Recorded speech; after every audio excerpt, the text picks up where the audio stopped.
ఒక్కసారి ఒక పరిస్థితిని ఊహించుకుంటే, అంటే దశాబ్దాల పాటు ఒక సంస్థలో కష్టపడి పనిచేసి ఇంక రిటైర్ అయిపోయాము, ప్రశాంతంగా గడుపుదామనుకునే ఒక సాధారణ ఉద్యోగి పరిస్థితి. ఆ వయసులో వాళ్ళకి ఆ పెన్షన్ అనేది ఒక పెద్ద భరోసా కదా. అవును, ఖచ్చితంగా. అదే వాళ్ళకి ఆధారం. కానీ ఆ భరోసా కోసం ఆఫీసుల చుట్టూ తిరుగుతున్నప్పుడు సడన్గా ఒక అధికారి వచ్చి మీ పెన్షన్ ఇవ్వలేము, ఎందుకంటే మా రికార్డులలో ఒక చిన్న కాగితం లేదు అని చెబితే. అది నిజంగా ఊహించడానికే చాలా కష్టంగా ఉంటుంది. ఒక చిన్న డాక్యుమెంట్ లేదనే కారణంతో జీవితకాలపు శ్రమను కాదంటే ఆ మానసిక పరిస్థితి ఎలా ఉంటుందో మనం అర్థం చేసుకోవచ్చు. అదే కదా. మరి ఈ రోజు మన ఈ లోతైన విశ్లేషణకు మూలం సరిగ్గా ఇలాంటి ఒక ఘటనే. ఆంధ్రప్రదేశ్ హైకోర్టు ఇటీవల ఇచ్చిన ఒక తీర్పు గురించి మనం మాట్లాడుకోబోతున్నాం. అవును, రిటైర్ అయిన సంఘం డైరీ ఉద్యోగులకు, అలాగే ఈపీఎఫ్ఓ అంటే ఎంప్లాయీస్ ప్రావిడెంట్ ఫండ్ ఆర్గనైజేషన్కు మధ్య జరిగిన ఒక సుదీర్ఘమైన న్యాయ పోరాటం ఇది. అంటే ఇది కేవలం ఒక ఫైల్ గురించో లేదా ఒక కాగితం గురించో కాదు. సాంకేతిక కారణాల కన్నా సామాజిక న్యాయం ఎందుకు ముఖ్యమనే దాని చుట్టూ ఈ చర్చ సాగుతుంది కదా. కరెక్ట్. యజమాని రికార్డులను సరిగ్గా నిర్వహించకపోతే ఆ తప్పుకు ఎక్కడో కింది స్థాయిలో పనిచేసే ఉద్యోగిని ఎలా బాధ్యుడిని చేస్తారు అన్నదే ఇక్కడ ప్రధానమైన ప్రశ్న. నిజమే. అసలు ఈ వ్యవహారం ఎక్కడ మొదలైంది, ఈ ఎంప్లాయీస్ పెన్షన్ స్కీమ్ అంటే ఏంటి, అందులో వచ్చిన ఆ మార్పులేంటి, కొంచెం వివరిస్తారా? తప్పకుండా. దీన్ని అర్థం చేసుకోవాలంటే మనం ఒకసారి 1995 నాటి ఎంప్లాయీస్ పెన్షన్ స్కీమ్ అంటే ఈపీఎస్ మూలాల్లోకి వెళ్ళాలి. ఓకే. సాధారణంగా ప్రావిడెంట్ ఫండ్ అనగానే ఉద్యోగి జీతం నుంచి కొంత, అలాగే యజమాని నుంచి కొంత కట్ అయ్యి ఒక ఖాతాలో జమ అవుతుంది కదా. అవును. రిటైర్ అయ్యాక మొత్తం చేతికొస్తుంది. అవును, అది అందరికీ తెలిసిన విషయమే. కానీ అందులో కొంత భాగాన్ని పెన్షన్ కోసం మళ్ళిస్తారనమాట. తద్వారా రిటైర్మెంట్ తర్వాత ప్రతి నెల కొంత ఆదాయం వస్తూ ఉంటుంది.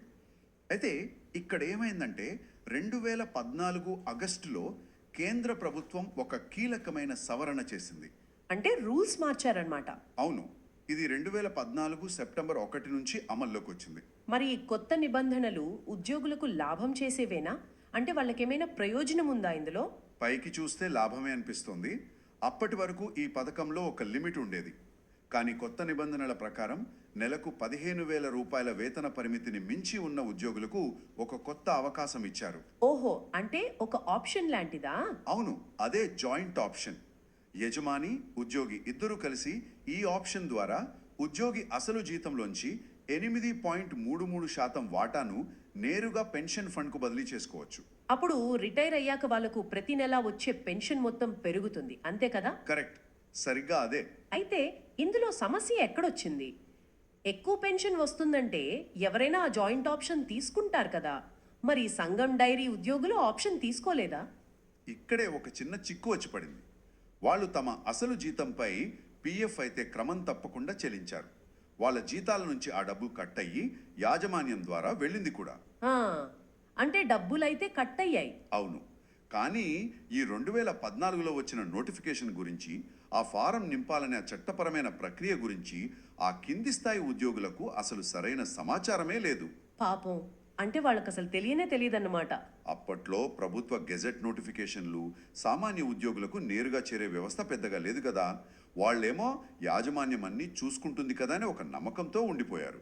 అంటే వాళ్ళ జీతంలోంచి డబ్బులైతే కట్ అయ్యాయి కానీ ఆ ఫారెన్ నింపలేదు. సరే, మరి ఆ తర్వాత ఎప్పుడో ఈ విషయం తెలుసుకుని ఉంటారు కదా. అప్పుడు ఈపీఎఫ్ఓ వాళ్ళు ఏమన్నారు? చాలా కాలం తర్వాత, అంటే రిటైర్మెంట్ సమయంలో వాళ్లకు ఈ విషయం తెలిసి సరే పెన్షన్ పెంపు కోసం ఆన్లైన్లో దరఖాస్తు చేసుకున్నారు. అప్పుడు ఈపీఎఫ్ఓ వాళ్ళు వాళ్ళ దరఖాస్తులను నిర్దాక్షిణ్యంగా రిజెక్ట్ చేసింది. అయ్యో, ఎందుకు? కారణం ఏం చెప్పారు వాళ్ళు?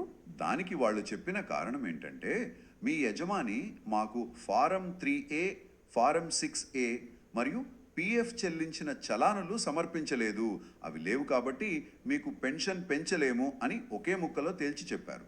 ఒక్క నిమిషం, అసలు ఈ ఫారం 6A అంటే ఏమిటి? అది ఒక వార్షిక ఏకీకృత స్టేట్మెంట్ లాంటిది. అంటే ఆ సంవత్సరం మొత్తం ఉద్యోగి జీతం నుంచి ఎంత కట్ అయింది, దాన్ని ఈపీఎఫ్ఓ ఖాతాలో ఎంత జమ చేశారు అని యజమాని ఇచ్చే ఒక సమ్మరీ రిపోర్ట్ అన్నమాట. అంటే ఒక రసీదు లాంటిదా? అవును, డబ్బు అయితే ఈపీఎఫ్ఓ ఖాతాలో జమ అయ్యాయి, వాళ్ళ అకౌంట్లో ఆ డబ్బులు స్పష్టంగా ఉన్నాయి కూడా. కానీ యజమాని ఆ సమ్మరీ పేపర్ ఇవ్వలేదని సాకు చెప్పారు. ఇది ఎలా ఉందంటే మనం ఒక బ్యాంక్ ఏటీఎంకి వెళ్ళి క్యాష్ డిపాజిట్ చేస్తాం కదా, మిషన్ ఆ డబ్బులు తీసుకుంటుంది, కానీ ఏదో టెక్నికల్ ప్రాబ్లం వల్ల రసీదు ప్రింట్ అవ్వదు. అవును, చాలా కరెక్ట్గా చెప్పారు. తర్వాత బ్యాంక్ దగ్గరికి వెళ్ళి నా అకౌంట్లో డబ్బులు పడ్డాయా అని అడిగితే, నీ డబ్బులు మా మిషన్లో ఉన్నాయి, కానీ నీ దగ్గర రసీదు లేదు కాబట్టి ఆ డబ్బులు నీవి కావు, నీ ఖాతాలో వెయ్యము అని బ్యాంక్ వాళ్ళు అన్నట్లుంది. నిజమే, సరిగ్గా అదే లాజిక్ ఇక్కడ బ్రేక్ అయింది. డబ్బులు కట్ అయి వాళ్ళ సిస్టంలోకి వెళ్ళినప్పుడు కేవలం ఆ సమ్మరీ పేపర్ లేదని పెన్షన్ ఆపడం ఏంటి అనేది ఇక్కడ ప్రశ్న. అసలు ఆ పేపర్లు ఉద్యోగుల దగ్గర ఎందుకుంటాయి? అదే కదా, పైగా ఆ ఫారం 6A కానీ చలాన్లు కానీ వాస్తవానికి ఉద్యోగులు మెయింటైన్ చేసేవి కావు. అవి కంపెనీ అకౌంట్స్ డిపార్ట్మెంట్ వాళ్ళు నిర్వహించేవి. యాజమాన్యం, ఈపీఎఫ్ఓ చూసుకోవాల్సిన రికార్డులు అవి. మరి యాజమాన్యం ఏమంటోంది ఈ విషయం మీద? ఇక్కడే అసలు బ్లేమ్ గేమ్ మొదలైంది. యాజమాన్యం అంటే సంఘం డైరీ వాళ్ళు ఏమంటున్నారంటే, మేము ఆ రికార్డులను ఎప్పుడో 15 ఏళ్ల క్రితమే ఈపీఎఫ్ఓకి పంపించేశాము అని. ఓకే, మరి ఈపీఎఫ్ఓ వాళ్ళ సమాధానం ఏంటి? వాళ్ళేమో మా దగ్గర లేవు అని వాదిస్తున్నారు. ఒకవేళ ఉంటే ఆ రికార్డుల కాపీలను రిటైర్ అయిన ఆ ఉద్యోగులని తెచ్చి ఇవ్వమనండి అని అడిగారు. ఇది మరీ వింతగా ఉంది. ఉద్యోగి రిటైర్ అయిపోయి ఇంటికి వచ్చేశాడో ఆ 2010 కన్నా ముందు నాటి కంపెనీ ఇంటర్నల్ అకౌంటింగ్ ఫైల్స్ ఒక సాధారణ కాంట్రాక్ట్ లేదా కింది స్థాయి ఉద్యోగికి ఎలా దొరుకుతాయి? దొరకవు కదా. అసలు వాటిపై అతనికి కంట్రోల్ ఎక్కడ ఉంటుంది చెప్పండి? అయినా చట్ట ప్రకారం ఆ రికార్డులను భద్రపరచాల్సిన బాధ్యత ఎవరిది? న్యాయ పరిభాషలో దీనిని స్టాచ్యుటరీ కస్టోడియన్ అంటారు. అంటే ఒక చట్టబద్ధమైన రికార్డుకు కాపలాదారు లేదా చట్టపరమైన సంరక్షకుడు అని అర్థం. ఈ కేసులో చట్ట ప్రకారం ఆ రికార్డులను భద్రపరచాల్సిన బాధ్యత పూర్తిగా ఈపీఎఫ్ఓదే. అంటే యజమాని పంపిన తర్వాత వాళ్లే జాగ్రత్తగా దాచుకోవాలి? కరెక్ట్. యజమాని పంపిన తర్వాత వాటిని ఆర్కైవ్స్లో దాచుకోవాల్సింది ఆ సంస్థే. ఒక వ్యవస్థ తన బాధ్యతను తాను విస్మరించి ఆ భారాన్ని ఒక సామాన్య పౌరుడి నెత్తిన రుద్దడం చట్టం దృష్టిలో క్షమించరానిది. నిజమే, ఒక పౌరుడికి ఆ పత్రాలపై ఎలాంటి యాక్సెస్ ఉండదు కదా. అయితే ఈ వ్యవహారం మొత్తం ఏపీ హైకోర్టుకు వెళ్ళినప్పుడు న్యాయమూర్తి దీనిని ఎలా చూశారు? ఈ కేసును జస్టిస్ వెంకటేశ్వర్లు నిమ్మగడ్డ గారు విచారించారు. ఆయన చాలా స్పష్టంగా లోతైన విశ్లేషణతో ఒక చారిత్రాత్మక తీర్పునిచ్చారు. అవునా? అందులో ఉన్న ప్రధానమైన వాదనలేంటి? న్యాయస్థానం కుండ బద్దలు కొట్టిన మొదటి పాయింట్ ఏంటంటే, ఈ స్టాచ్యుటరీ కస్టోడియన్షిప్ అనే సూత్రం ప్రకారం రికార్డులు చూసుకోవాల్సిన బాధ్యత వ్యవస్థది. అంటే ఈపీఎఫ్ఓది. అవును. యజమాని ఆ రికార్డులను సమర్పించడంలో విఫలమైనా లేదా ఈపీఎఫ్ఓ వాటిని భద్రపరచడంలో విఫలమైనా ఆ 2 తప్పులకు ఉద్యోగిని బలిపశువును చేయడం ఏమాత్రం సహించరానిదని కోర్టు తేల్చి చెప్పింది. ఇక్కడ చట్టం అసలు ఉద్దేశ్యం గురించి కూడా కోర్టు ఒక ముఖ్యమైన పాయింట్ లేవనెత్తింది కదా. ఒక సాధారణ కార్పొరేట్ లాకు ఈ పెన్షన్ చట్టానికి ఉన్న తేడా ఏంటి? అదే ఈ తీర్పును చాలా కీలకంగా మారుస్తుంది. ఈ ఎంప్లాయీస్ పెన్షన్ స్కీమ్ అనేది ఏదో వ్యాపార లావాదేవీలకు సంబంధించిన కమర్షియల్ చట్టం కాదు. ఇదొక సామాజిక సంక్షేమ చట్టం, అంటే సోషల్ వెల్ఫేర్ లెజిస్లేషన్. అంటే దీని లక్ష్యం లాభాలు కాదు, సంక్షేమం. ఖచ్చితంగా. దీని ఏకైక లక్ష్యం జీవితాంతం కష్టపడిన ఉద్యోగులకు వృద్ధాప్యంలో ఆర్థిక భద్రత కల్పించడం. ఇలాంటి చట్టాలను అమలు చేసేటప్పుడు అధికారులు చాలా సున్నితంగా వ్యవహరించాలి. అంటే చిన్న టెక్నికల్ రూల్స్ పట్టుకుని వేలాడకూడదు. అవును. కేవలం ఏదో ఒక ఫారం లేదు అనే చిన్న సాకు చూపిస్తూ నిజమైన లబ్ధిదారులను దూరం చేయడం అంటే చట్టాన్ని తయారు చేసిన పార్లమెంటు అసలు ఉద్దేశాన్నే తుంగలో తొక్కడమే అని కోర్టు చాలా గట్టిగా మందలించింది. సరే, ఇక్కడ నేను కొంచెం డెవిల్స్ అడ్వకేట్ లాగా ఒక ఎదురు ప్రశ్న అడుగుతాను, ఏమనుకోవద్దు? అడగండి. సామాజిక న్యాయం, మానవతా దృక్పథం ఇవన్నీ వినడానికి చాలా బాగున్నాయి, కానీ చట్టం ఆధారాలు లేకుండా కోర్టులు పెన్షన్లు ఇవ్వమని చెబితే రేపు పొద్దున వ్యవస్థలో విపరీతమైన మోసాలు జరగవా? అది మంచి ప్రశ్నే. అసలు ఆ ఫ్యాక్టరీలో పని చెయ్యని వాళ్ళు లేదా పెన్షన్కు అర్హత లేని వాళ్ళు కూడా కోర్టు తీర్పును అడ్డం పెట్టుకుని వచ్చి పెన్షన్ అడిగితే వ్యవస్థ కుప్పకూలిపోతుంది కదా. నిబంధనలు లేకపోతే ఇదొక ఫ్రాడ్ స్కీమ్ అయిపోతుంది కదా అనిపిస్తోంది. ఇది చాలా లాజికల్ ప్రశ్న. వ్యవస్థ భద్రత కూడా ముఖ్యమే కదా. కానీ ఇక్కడ కోర్టు మీరు ఆధారాలు లేకుండా గుడ్డిగా ఎవరికైనా పెన్షన్ ఇచ్చేయండి అని ఎక్కడా చెప్పలేదు. ఓహో, మరి ఏమని చెప్పారు? కోర్టు తీర్పులోని సూక్ష్మం ఏమిటంటే, కేవలం ఆ ఫారం 6A అనే ఒక్క కాగితం లేదనే ఏకైక కారణంతో అప్లికేషన్ను మెకానికల్గా రిజెక్ట్ చెయ్యొద్దు అని మాత్రమే చెప్పింది.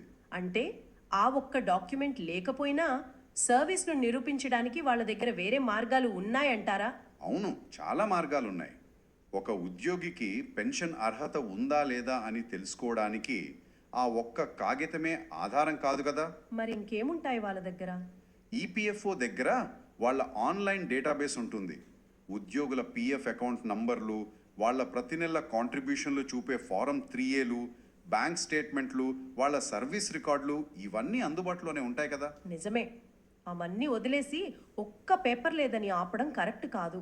అదే కోర్టు అధికారులకు ఇచ్చిన ఆదేశం ఏంటంటే, ఈ అందుబాటులో ఉన్న డిజిటల్ మరియు భౌతిక ఆధారాల మొత్తాన్ని సమగ్రంగా పరిశీలించండి అని. దీన్నే న్యాయ పరిభాషలో అప్లికేషన్ ఆఫ్ మైండ్ అంటారు. అప్లికేషన్ ఆఫ్ మైండ్ అంటే మన బుర్రవాడి ఉన్న ఆధారాలను క్రోడీకరించి నిర్ణయం తీసుకోవాలి. అంతే. ఒక కంప్యూటర్ అల్గారిథం లాగా ఫైల్ మిస్సింగ్, అప్లికేషన్ రిజెక్టెడ్ అని గుడ్డిగా రబ్బర్ స్టాంప్ వేయకండి అని కోర్టు స్పష్టం చేసింది. అది చాలా సమంజసంగా ఉంది. ఒక కాగితం పోతే ఆ విషయాన్ని మిగతా 10 ఆధారాలతో నిర్ధారించుకుని న్యాయం చేయమన్నారన్నమాట. అయితే దీన్ని ఇలా రబ్బర్ స్టాంప్ వేసి రిజెక్ట్ చేయడం అనేది రాజ్యాంగ హక్కుల ఉల్లంఘన కిందకు కూడా వస్తుందని తీర్పులో ఉన్నట్లుంది. ఒక పిఎఫ్ ఆఫీసర్ కాగితం లేదని చెబితే అది రాజ్యాంగ ఉల్లంఘన ఎలా అవుతుంది? ఇక్కడే మనం మన రాజ్యాంగంలోని ఆర్టికల్ 14 మరియు 21ల గురించి మాట్లాడుకోవాలి. ఈ సిద్దినేని వెంకటేశ్వరరావు తదితరులు వర్సెస్ యూనియన్ ఆఫ్ ఇండియా కేసులో కోర్టు ఈ విషయాలను చాలా లోతుగా విశ్లేషించింది. ఆర్టికల్ 14 అంటే చట్టం ముందు అందరూ సమానులే అనే హక్కు కదా? అవును.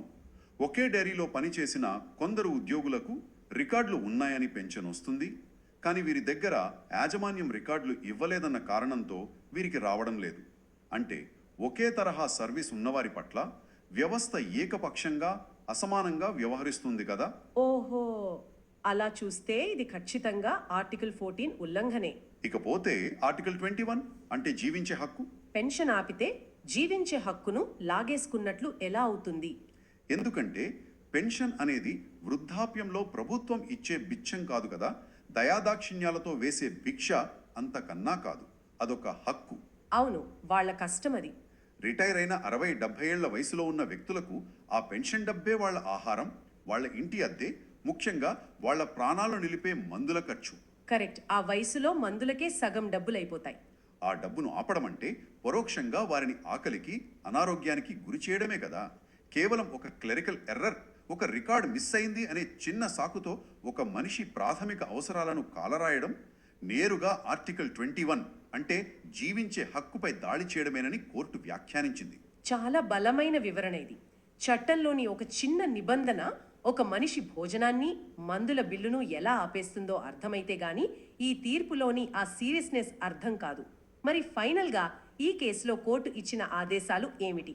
ఈ ఉద్యోగులకు న్యాయం జరిగిందా లేదా? కోర్టు ఈపీఎఫ్ఓ అధికారులకు చాలా స్పష్టమైన టైం లైన్తో కూడిన ఆదేశాలు జారీ చేసింది. 12 వారాల్లోగా, అంటే ఒక 3 నెలల లోపల ఈ రిజెక్ట్ చేసిన దరఖాస్తులన్నిటినీ తిరిగి ఓపెన్ చేసి కొత్తగా పరిశీలించాలని చెప్పింది. వావ్, మళ్ళీ పరిశీలించాలి అన్నారు. అంతేకాదు, ముఖ్యంగా speaking and reasoned order pass చేయాలని స్పష్టం చేసింది. స్పీకింగ్ ఆర్డర్ అంటే నిర్ణయం ఎందుకు తీసుకున్నారో దానికి గల కారణాలు వివరంగా రాసి ఇవ్వాలన్నమాట, అంతేనా? అవును. వాళ్ళ దగ్గరున్న ఇతర ఆధారాలను పరిశీలించి ఒక అర్థవంతమైన నిర్ణయం తీసుకోవాలి. కేవలం అంగీకరించబడలేదు అని ఆ సింగిల్ లైన్లో చెప్పడం కుదరదు. ఒకవేళ ఉద్యోగులు పెరిగిన పెన్షన్కు అర్హులని తేలితే అప్పుడు వారికి ఇవ్వాల్సిన బకాయిలను, అంటే అరియర్స్ను, దానికి తగిన చట్టబద్ధమైన వడ్డీతో సహా చెల్లించాలని ఆదేశించింది. ఇది నిజంగా గొప్ప విషయం. అయితే అధికారుల మీద ఎటువంటి కోర్టు ఖర్చుల జరిమానా, అంటే పెనాల్టీలు లాంటివి ఏమీ విధించలేదు. ఇది కేవలం వ్యవస్థను సరిదిద్దే దిశగా ఇచ్చిన తీర్పు మాత్రమే అని మనం అర్థం చేసుకోవాలి.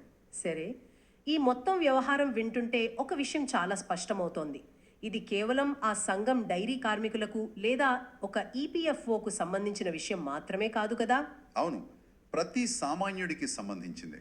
రేషన్ కార్డులో పేరు తప్పుగా పడిందనో, పాస్పోర్ట్ ఆఫీస్లో ఒక స్టాంపు లేదనో, ఇన్సూరెన్స్ క్లెయిమ్లో ఏదో చిన్న టెక్నికల్ మిస్టేక్ ఉందనో, ఇలా ప్రతిరోజు లక్షలాది మంది సామాన్యులు ప్రభుత్వ ఆఫీసుల చుట్టూ చెప్పులరిగేలా తిరుగుతూనే ఉన్నారు. కరెక్ట్, ఇది రోజు మనం చూసేదే. అలాంటి బ్యూరోక్రాటిక్ అడ్డంకులకు, ఆ అధికారుల ఉదాసీనతకు ఈ తీర్పు ఒక చెంపపెట్టు లాంటిది. నిజమే. వ్యవస్థలు చట్టాలు తయారు చేయబడింది మనుషుల కోసం, వారి సంక్షేమం కోసం, కాగితాల కోసం, రికార్డుల కోసం కాదు కదా. నిబంధనలకు సామాన్య మానవుణ్ణి మనుగడకు మధ్య ఎప్పుడైనా సంఘర్షణ వస్తే అంతిమంగా ఆ సామాజిక న్యాయమే గెలవాలి.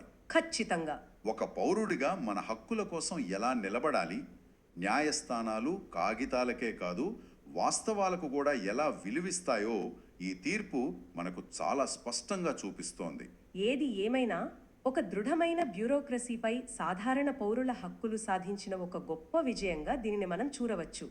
అయితే ఇదంతా విన్న తరువాత భవిష్యత్తు గురించి ఒక భయంకరమైన ప్రశ్న మెదడులో ఉద్భవిస్తోంది. ఆ, అదేంటది? ఇప్పుడు చూడండి, ఈ రోజు మనం మాట్లాడుకున్న ఈ పోరాటమంతా ఆ పాత కాగితాల రికార్డులు, ఆ భౌతికమైన ఫైల్స్ పోవడం చుట్టూ జరిగింది కదా. అవును. కానీ ఇప్పుడు ప్రపంచం మారుతోంది. వ్యవస్థలన్నీ ఆన్లైన్ బాట పట్టాయి. అంతా డిజిటలైజేషన్ అంటున్నాము.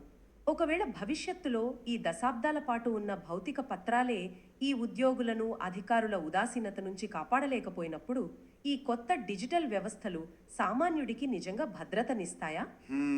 చాలా డీప్ పాయింట్ ఇది. లేక రేపు పొద్దున ఏ సర్వర్ డౌన్ అనో, డేటా మిస్సింగ్ అనో, లేదా సిస్టంలో మీ రికార్డు కనిపించడం లేదు అంటూ ఈ సామాన్యుడ హక్కులను లాగేసుకోవటానికి వ్యవస్థలకు ఒక కొత్త డిజిటల్ సాకు దొరికినట్లవుతుందా?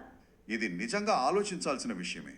డిజిటల్ వ్యవస్థలు వచ్చినా అధికారుల ఉదాసీనత మారకపోతే ఈ సామాన్యుడి పరిస్థితి ఏంటి? ఇది మనందరం ఆలోచించాల్సిన విషయం. మరో ఆసక్తికరమైన విశ్లేషణతో మళ్ళీ కలుద్దాం.